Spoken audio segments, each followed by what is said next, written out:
Ողջույն սիրելիներ, այս տեսագրության ընթացքում կխոսենք երկրորդ հոլովման չեզոք սեռի գոյականների մասին և միանգամից նշենք, որ չեզոք սեռի գոյականները ուղղական հոլովում, հայցական և կոչական հոլովում միշտ նույնն են։ Օրինակ, ուղղական եզակի տոդենդրոն ծառ բառը ուղղական ունենք տոհոդը և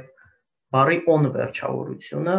որը պահպանվում է նույնպես հայցական հոլովում, տոդենդրոն, չի փոխվում, ինչպես նաև օն վերջավորությունը նույն ունենք կոչական հոլովի դեպքում, օդենդրոն, ծառ և ծառ։ Նույնը կարող ենք ասել նաև հոգնակի թվի պարագայում։ Տահոդը և ա վերջավորությունը պահպանվում են նաև հայցական հոգնակի հոլովի ժամանակ, տահոդը և ա վերջավորությունը և նույնպես պահպանվում է կոչական հոլովի դեպքում, օդենդրա, ծառեր։ Սիրելիներ, խոսեցինք ուղղական, հայցական և կոչական հոլովների մասին, նշելով, որ դրանք նույնն են։ Այժմ խոսենք սեռական և տրական հոլովների մասին։ Նշենք, որ սեռական և տրական հոլովների դեպքում չեզոք սեռի գոյականները հոլովում են նույն ձևով, նույն հոդով և նույն վերջավորությամբ, ինչպես արական սեռի գոյականների հոլովման պարագային։ Օրինակ, սեռականում ստացվում են տու հոդը